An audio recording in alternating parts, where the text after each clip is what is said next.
கடந்த 26ஆம் தேதி அடையார்ல இருக்கக்கூடிய இந்திரா நகர்ன்ற பகுதியில, கரெக்ட்டா அந்த ஹீரோ ஹோண்டா ஷோரூம் டர்னிங்ல வரும். அந்த இடத்துல என்ன ஆயிருக்குன்னா, ஒரு ஃப்ளாட்டுக்கு வாசல்ல வந்து ஒரு ஒரு பெரிய பேக்ல வந்து ரத்தம் ஒழுகுறத வந்து அந்த ஃப்ளாட்டோட வாட்ச்மேன் பார்த்துட்டு, அவர் வந்து போலீஸ் கிட்ட இன்ஃபார்மும் பண்ணியிருக்காரு. போலீஸும் வந்து நேர்ல வந்து பார்த்துருக்காங்க. என்ன என்ன இருக்கு அந்த பேக்ல அப்படின்னு பார்க்கும்போது தான் தெரிஞ்சிருக்கு. ஒரு ஆள வந்து சாவடிச்சு போட்டுருக்காங்க. அவரு உடம்புல இருந்து வந்த பிளட் தான் அது. இப்போ அந்த விஷயத்த பத்தி தான் நம்ம இந்த வீடியோல பார்க்க போறோம். வீடியோக்குள்ள போறதுக்கு முன்னாடி என்னோட யூடியூப் சேனல சப்ஸ்கிரைப் பண்ணாதவங்க சப்ஸ்கிரைப் பண்ணிக்கோங்க. அப்பதான் நான் போடுற எல்லா இன்ஃபர்மேஷன்ஸும் உங்களுக்கு உடனே வந்து சேரும். சாகடிக்கப்பட்ட நபர் யாருன்னு பார்த்தா, அவர் பேரு கௌரவ் குமார். அவருக்கு வந்து 25 இயர்ஸ் ஆகுது. அவரு பீகார்ல இருந்து ஜனவரி ஸ்டார்ட்டிங்ல தான் வந்திருக்காரு. அவரு, அவருக்கு ஒய்ஃப், அவருக்கு வந்து 2 வயசுல ஒரு பையனும் இருந்திருக்காங்க. இவங்க 3 பேருமே இங்க வந்து வேலை தேடி வந்து பீகார்ல இருந்து வந்து அவர் வந்திருக்காரு. வந்த இடத்துல பாலிடெக்னிக்ல வந்து அவருக்கு வந்து ஒரு வேலையும் கிடைச்சிருக்கு. ஐ மீன் செக்யூரிட்டி வேலை மாதிரி ஒரு வேலையும் கிடைச்சிருக்கு. அந்த வேலைய பார்த்து குடுத்தாரு பார்த்தீங்களா ஒருத்தரு, அந்த வேலைய வந்து பார்த்து வச்சார்ல ஒருத்தரு, அவரு தான் இந்த எல்லாத்துக்கும் காரணம் அப்படின்னு சொன்னவங்கள நம்ப முடியுதா? ஆனா அவரு தான் இவங்க 3 பேரும் சாவறதுக்குமே காரணமா இருந்திருக்காரு. அவரு என்ன பண்ணியிருக்காருன்னா, அந்த பாலிடெக்னிக்ல வந்து அவர் வேலை செஞ்சுட்டு இருந்திருக்கிறார்ல, யாரு கௌரவ் குமார். அவருக்கு அங்கேயே இருக்கிற ஒரு காலனில வந்து அவருக்கு வந்து ஒரு வீடும் புடிச்சு குடுத்துருக்காங்க. ஸோ, சம்பவம் நடந்த அன்னைக்கு கௌரவ் குமார் வீட்ல இல்லாத சமயமா பார்த்து, அந்த வேலைய பார்த்து வச்ச அந்த நபர், அவரோட இன்னும் சில ஃபிரெண்ட்ஸ கூட்டிட்டு வந்து, இவங்க எல்லாருமே மது போதையில இருந்திருக்காங்க. வீட்டுக்கு கூட்டிட்டு வந்து தனிமையில இருந்த அந்த பொண்ண, தகாத முறையில பாலியல் வன்கொடுமை செஞ்சுட்டு இருக்கிறத வந்து கௌரவ் குமார் வந்து தற்சமயமா வீட்டுக்கு வரும்போது பார்த்திருக்காரு. ஏன்னா, அவங்க ஒய்ஃப் வந்து கதறுற சத்தம் வந்து ரொம்ப பயங்கரமா கேட்டிருக்கு. வீட்டுக்கு வந்து பார்க்கும்போது, அந்த மாரி பண்ணாதீங்கன்னு சொல்லிட்டு அவர் தடுக்க பார்க்கும்போது, அவரோட ஃபிரெண்ட்ஸ் எல்லாருமே சேர்ந்து கௌரவ் குமார வந்து அடிச்சு, அவர சாவடிச்சும் இருக்காங்க. அவர சாவடிச்சுட்டு அதுக்கப்புறம் அவங்க எல்லாருமே சேர்ந்து அந்த பொண்ண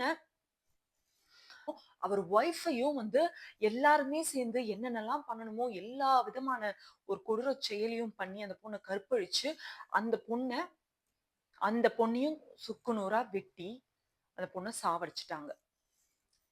அவர் ஒரு 2 வயசு குழந்தைன்னு சொன்னேன்ல, அந்த குழந்தையும் வந்து சாவடிச்சிருக்காங்க. பண்ணது மட்டும் இல்லாம, அவங்க 3 பேர் உடம்பையும் வந்து வேற வேற பேக்ல பார்சல் பண்ணி, ஐ மீன் ஒரு சவுக்கு பேக்ல வந்து பார்சல் பண்ணி, ஒரு பேக்க வந்து அடையார் இந்திரா நகர் பகுதி டர்னிங்ல போட்டுட்டு போயிருக்காங்க. அதுவும் பைக்ல வந்து போட்டுருக்காங்க அதிகாலையில. அப்ப இத பார்த்துட்டு தான் அந்த பையன் வந்து போலீஸ்ல வந்து இன்ஃபார்ம் பண்ணான்னு சொன்னேன்ல. இப்ப போலீஸ் வந்து சிசிடிவி கேமரால யார் இத வந்து பண்ணியிருக்காங்க அப்படின்னு வந்து பார்க்கும்போது தெரிய வந்திருக்கு. 2 பேரு பைக்ல வந்து அந்த பேக்க வந்து அங்க போட்டு போயிருக்காங்க அப்படின்றது வந்து தெரிய வருது. அப்போ அது யார் அந்த பைக்கோட உரிமையாளர் அப்படின்னு விசாரிக்கும்போது, அப்பதான் வந்து அந்த பைக்கோட உரிமையாளர் இவர்தான் அப்படின்னு சொல்லிட்டு ஒருத்தர பிடிக்கும்போது, அந்த ஒருத்தர்லருந்து அது அது 4வது, 5வது, 5 இப்ப 7 ஆயிடுச்சு. அந்த 7 பேரையும் கூப்பிட்டு விசாரிச்சிருக்காங்க. அப்போ அவங்க என்ன வாக்குமூலம் குடுத்துருக்காங்கன்னா, நாங்க கௌரவ் குமார் மட்டும் இல்ல, அவங்க ஒய்ஃப், அவங்க குழந்தைன்னு சொல்லிட்டு எல்லாரையுமே வந்து நாங்க இந்த மாரி பண்ணிட்டோம் அப்படின்றது வந்து அவங்க வந்து சொல்லியிருக்காங்க. அப்புறம் அவங்க குடுத்த வாக்குமூலம் படி, அந்த குழந்தையோட சடலம் எங்க இருக்கு அப்படின்னு வந்து கேட்கும்போது, அவங்க மத்திய கைலாஷ் பக்கத்துல இருந்த அந்த காவா ஒண்ணு போகும். அந்த காவா கிட்ட நாங்க வந்து போட்டுட்டோம் அப்படின்றது வந்து சொல்லியிருக்காங்க. ஸோ போலீஸும் அங்க ஒரு தனி டீம் அமைச்சு அங்க தேடி இருக்காங்க. அப்ப அந்த குழந்தையோட சடலத்தையும் வந்து மீட்டெடுத்திருக்காங்க.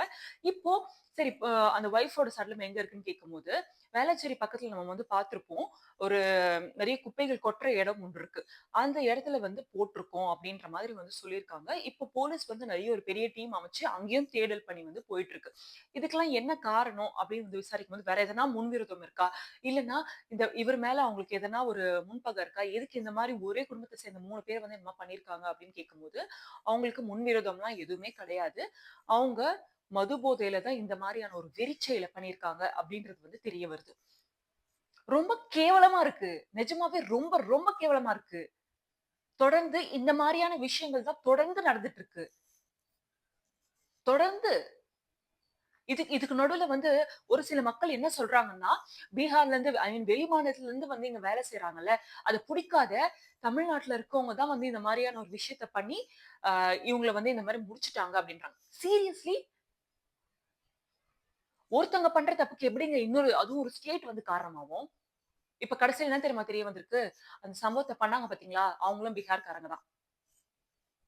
ம்.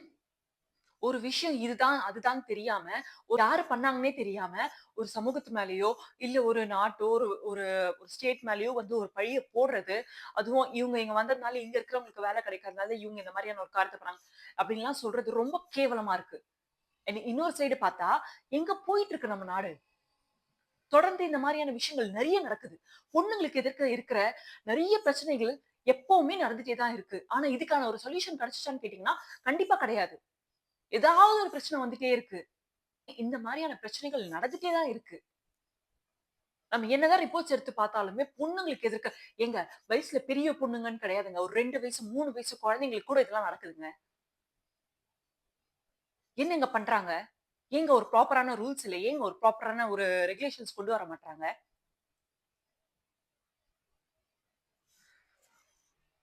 ஒரு குடும்பமே இல்ல. பொழப்புக்காக வேற ஒரு இடத்துல இருந்து இங்க வந்திருக்கவங்க, இப்ப 3 பேருமே இல்ல. வந்து முழுசா 1 மாசம் கூட ஆவல. அதுக்குள்ளயே யாரங்க நம்ப முடியும்? யார நம்ப முடியும்? அவங்க நெனச்சிருப்பாங்களா? அந்த குழந்தை நெனச்சிருக்குமா?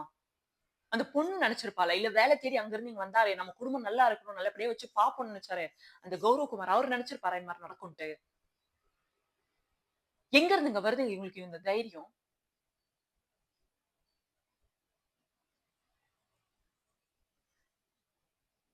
இல்ல, நம்ம எல்லாருக்குமே தெரியும். நம்ம எல்லாருமே நம்ம வீட்ல வந்து அமைதியா தூங்கிட்டு இருக்க அந்த சமயத்துல, நைட்ல நம்ம எல்லா ஏரியாலயுமே, எல்லா தெருக்கள்லயுமே போலீஸ் நைட்ல வந்து ரோந்து பணியில வந்து சுத்துவாங்க. ஒண்ணு நீங்க பைக்ல போறத பார்த்திருக்கலாம், இல்ல கார்ல போறத பார்த்திருக்கலாம். கண்டிப்பா இந்த மாரியான விஷயங்கள் ரவுண்ட்ஸ்ல இருந்துட்டே இருப்பாங்க. எப்பவுமே நம்மளுக்கு நீங்க முழிச்சுட்டு இருக்க ஒரு ஆளா இருந்தீங்கன்னா, கண்டிப்பா உங்களுக்கு அந்த சத்தம் கேட்கும். அப்போ இவங்க வந்து போடும்போது அவங்க வந்து பார்க்கலையா? சரி இது ஒரு வேள ஏர்லி மார்னிங் நடந்துச்சு அப்டின்னா கூட, அப்போ வந்து அவங்க அத பார்க்கலையா? அப்டின்னு வந்து கேட்கறாங்க. போலீஸும் வந்து எவ்ளோ தாங்க பார்ப்பாங்க?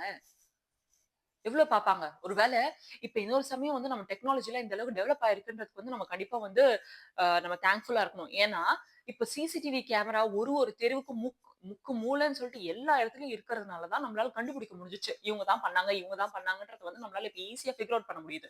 இல்லன்னா இன்னும் எவ்ளோ கஷ்டமா இருக்கும். நம்ம என்னதான் ஒரு சைடு வந்து டெக்னாலஜி வந்தது வந்து நல்ல விஷயம் இல்ல அப்படின்னு நம்ம சொன்னாலும், இன்னொரு சைடு வந்து இந்த மாரியான விஷயங்களுக்கு வந்து அது ரொம்ப புரோஜனமா இருக்கு. இல்லன்னா, யாருன்னே தெரியாம அந்த கேஸ் இன்னும் வந்து ரொம்ப டிராக் ஆகும். இல்ல தப்பே பண்ணாதவங்க மேல அந்த பழி போடப்படும். இந்த மாரியான விஷயங்கள் தொடர்ந்து நடந்துட்டே தான் இருக்கும். பார்த்துட்டே இருப்பாங்களா? எந்த தெருவுல வந்து அவங்க வந்து போடுவாங்கன்னு பார்த்துட்டே இருப்பாங்களா? எல்லாருக்கும் வேல இருக்குல்ல. இந்த இடத்துல வந்து நம்ம போலீஸையும் குறை சொல்ல முடியாது. அவங்க பணிய வந்து அவங்க ஒழுங்கா செஞ்சிருக்காங்க. இது காலையில எதிர்பாராத சமயத்துல வந்து அது நடந்திருக்கு. உடனே பரவால்ல. ஒரே நாள்ல ஒரு 2 நாள்ல வந்து மொத்த இன்ஃபர்மேஷனையும் அவங்க கண்டுபிடிச்சிருக்காங்க. இதுக்கு நடுவுல, "உங்களால இதெல்லாம் கண்டுபிடிக்க முடியுது. உங்களால கள்ளக்குறிச்சியில நடந்த ஸ்ரீமதி கேஸ உங்களால கண்டுபிடிக்க முடியலையா?" அப்படின்ற மாரியான நெறைய கேள்விகள் வருது. ஆமா. அதுக்கான பதில் இன்னும் அவங்க சொல்லல. யார் பண்ணாங்க அப்படின்ற முடிவு இன்னும் தெரியல. அந்த கேஸ வந்து அப்படியே ஒரு மூலையில வச்சுட்டாங்க. ஆமா, ஒரு கேஸ் வரும்போது இன்னொரு கேஸ் அப்படியே போயிடுது. அப்போ இது மாரி தான் நடந்துட்டு இருக்குமா? அப்ப இந்த பிரச்சனைக்கு ஒரு முற்றுப்புள்ளி கிடையாதா? எப்ப இதெல்லாம் முடிய போது? நம்ம எல்லாருக்குமே நல்லா தெரியும். துபாய் அந்த மாரியான நாடுகள்லாம் வந்து ரூல்ஸ் வந்து எவ்ளோ ஸ்ட்ரிக்ட்டா இருக்கு. பொண்ணுங்களுக்கு எதிர்க்க எதனா ஒரு விஷயம் ஒண்ணு நடந்துச்சுன்னா, எந்த மாரியான ஒரு ஆக்ஷன்ஸ் எடுப்பாங்க அப்படின்னு நம்மளுக்கு தெரியும். ஆனா இங்க எவ்வளவோ கிரைம் வந்து பொண்ணுங்களுக்கு எதிர்க்க டெய்லி நடக்குது. டெய்லி. ஆனா என்ன பண்றோம்? ஏன் ப்ராப்பரான ரூல்ஸ் வரமாட்டுது? பேசிட்டே இருந்தா பேசிட்டே தான் இருக்கணும். ஆனா எனக்கு சத்தியமா இத பத்தி பார்க்கும்போதே எனக்கு வந்து ரொம்ப கஷ்டமா இருக்கு. நான் இருக்கிறது எங்க ஏரியான்னு பார்த்தீங்கன்னா, எங்க வீடும் அடையார் தான். இப்ப இந்த விஷயம் நடந்துச்சுன்னு சொன்னேன் பார்த்தீங்களா, அது எங்க வீட்ல இருந்து ஒரு 5 நிமிஷம் தொலைவுல தான் இருக்கு. 26ஆம் தேதி நடந்த அன்னைக்கே, எனக்கு நெறைய பேர் எங்க வீட்டு பக்கத்துல இருக்கவங்க வந்து இந்த மாரி ஒண்ணு நடந்திருக்கு அப்படின்னு வந்து என்கிட்ட சொன்னாங்க. அப்போ நான் சரி ஏதோ விளையாட்டுக்கு சொல்றாங்க போல இருக்கு. இதெல்லாம் ஒரு சரி ஏதோ ஒரு கட்டுக்கதையா இருக்கும் அப்படின்னு நான் நெனச்சேன். ஆனா இப்போ நிஜமாவே இது நடந்திருக்கு. இது எங்கேயோ வந்து ஏதோ ஒரு மூலையில நடக்குது. இப்போ இன்னைக்கு எங்க தெரு பக்கத்துல நடந்தது. நாளைக்கு உங்க தெரு பக்கத்துலயும் நடக்கலாம். ஏதோ ஒரு மூலையில யாரோ ஒருத்தவங்களுக்கு வந்து இந்த மாரியான ஒரு பாதிப்பு இருந்துட்டே இருக்கு. எப்படிங்க ஒரு பொழப்ப தேடி ஒரு இடத்துல இருந்து இந்த இந்த நாட்டுக்கு வரவங்க, இந்த ஸ்டேட்டுக்கு வரவங்க வந்து எப்படிங்க வந்து ஒரு தைரியத்தோட வருவாங்க? ஒரு பயம் வரல? அப்ப பொம்பள புள்ளைங்கனாலே வந்து இந்த உலகம் வந்து சேஃப்டியே இல்லாம இப்படிதான் இருக்குமா? இன்னும் நம்மள நெறைய பேருக்கு இந்த மாரியான விஷயங்கள் நடக்குதுன்னே தெரியாம இருக்கும். அவங்களுக்கு இந்த வீடியோவ நீங்க ஷேர் பண்ணி விடுங்க. அண்ட் வேற எதனா விஷயத்த பத்தி நான் பேசணும்னு நீங்க நெனச்சீங்கன்னா, நீங்க கண்டிப்பா கமெண்ட் செக்ஷன்ல சொல்லலாம். அண்ட் கண்டிப்பா இந்த கேஸ நான் ஃபாலோ பண்ணிட்டு தான் இருப்பேன். அதுக்கான அப்டேட்ஸ் வந்து என்னோட அடுத்தடுத்த வீடியோல நான் கண்டிப்பா குடுப்பேன். அதுக்கு முன்னாடி என்னோட யூடியூப் சேனல சப்ஸ்கிரைப் பண்ணாதவங்க சப்ஸ்கிரைப் பண்ணிக்கோங்க. அப்பதான் நான் போடுற எல்லா நியூஸும் உங்களுக்கு உடனே வந்து சேரும்.